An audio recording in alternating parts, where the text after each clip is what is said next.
اعوذ باللہ من الشیطان الرجیم بسم اللہ الرحمن الرحیم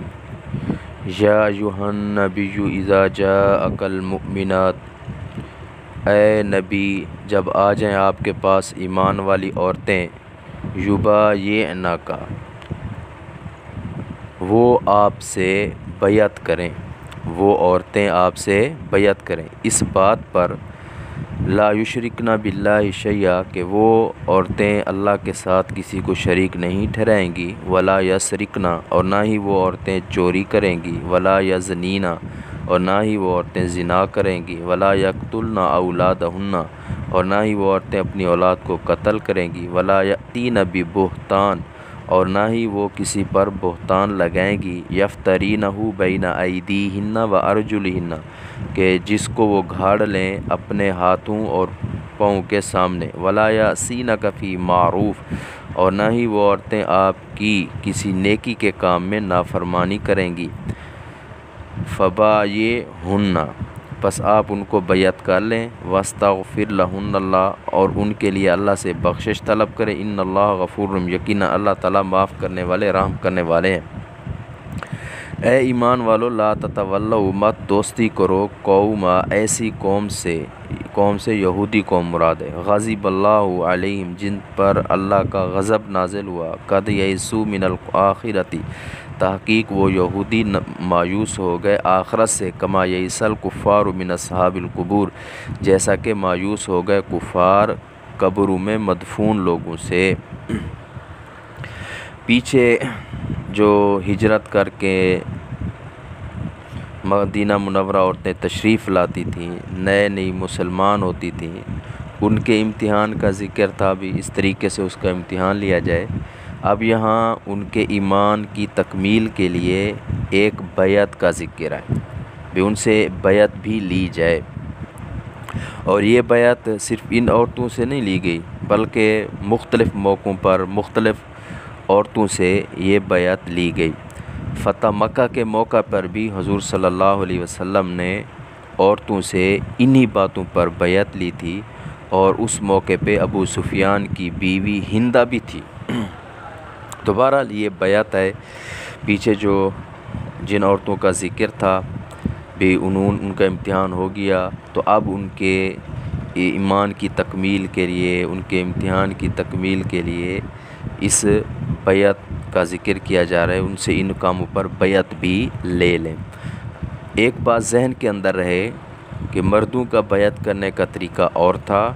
اور عورتوں کا بیعت کرنے کا طریقہ اور تھا۔ ان میں فرق یہ تھا کہ جب مرد بیعت کرتے تھے تو وہ اپنا ہاتھ حضور کے ہاتھ میں دیتے تھے، یعنی کہ صحابی اپنا دایاں ہاتھ حضور کے دائیں ہاتھ میں دیتا تھا، تو اس طرح جو ہے نا بیعت ہوتی تھی، تو آپ صلی اللہ علیہ وسلم ان کو بیعت کرتے تھے۔ لیکن عورتوں کی جو بیعت تھی وہ گفتگو کے اندر ہوتی تھی، ایسے تکلم کے اندر، یعنی وہ اپنا ہاتھ حضور کے ہاتھ میں نہیں دیتی تھی بلکہ ایسے حضور جو ہے نا ایسے بات کرتے تھے، گفتگو کرتے تھے۔ حضور صلی اللہ علیہ وسلم نے کسی غیر محرم عورت کو چھوا تک بھی نہیں تھا، اپنا ہاتھ بھی نہیں لگایا تھا۔ ہاں البتہ بعض اوقات وہ کپڑا دے دیتے تھے، پھر کپڑے کو پکڑ لیتی تھی، یہ بھی ایک صورت ہو سکتی ہے۔ تو بہرحال ہاتھ میں ہاتھ نہیں دیتی تھی۔ تو بیعت کیا ہے؟ پہلی بات تو یہ ہے کہ وہ اللہ کے ساتھ کسی کو شریک نہیں ٹھہرائیں گی، نہ ہی اللہ کی ذات میں کسی کو شریک ٹھہرائیں گی اور نہ ہی اللہ کی صفات میں کسی کو شریک ٹھہرائیں گی، اور دوسری بات یہ تھی کہ وہ چوری بھی نہیں کریں گی، اور تیسری بات یہ تھی کہ وہ زنا نہیں کریں گی۔ تو یہ چیزیں اس دور میں عام تھیں، تو ان باتوں پر جو ہے نا بیعت لی جا رہی ہے تاکہ ان سے وہ باز آ جائیں، رک جائیں، اور اسی طرح اپنی اولاد کو بھی قتل نہیں کریں گی۔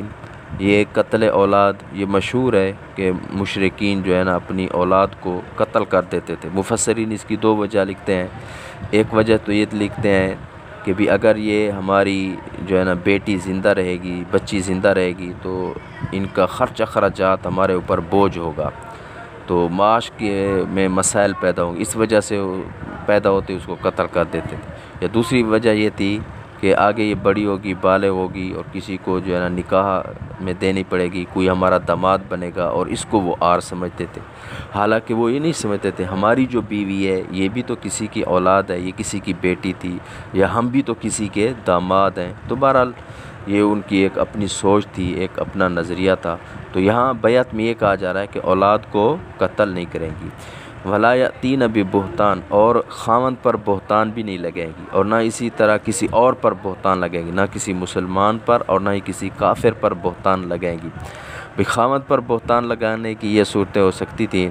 کہ کسی اور کا بچہ اٹھا لیتی تھیں اور کہتی تھی کہ یہ میرے اپنے خاوند سے ہے، یا جو ہے نا کسی سے حرام کاری کروا لیتی، زنا کروا لیتی تھی، غیر کا نطفہ رحم میں ٹھہر جاتا تھا اور کہتی تھی کہ اب یہ جو حمل ہوا ہے یہ خاوند کا ہے، حالانکہ ایسا نہیں ہوتا تھا، یہ بھی جو ہے نا بہتان تھا۔ تو بین ایدیہن و ارجلہن، یعنی کہ 2 ہاتھ 2 ٹانگیں، یہ 4 گواہ ہو گئے، گویا کہ اس پر کیا ہو گئے؟ 4 گواہ۔ تو فرمایا ایسا بھی آپ نہیں کریں گی، بہتان نہیں لائیں گی،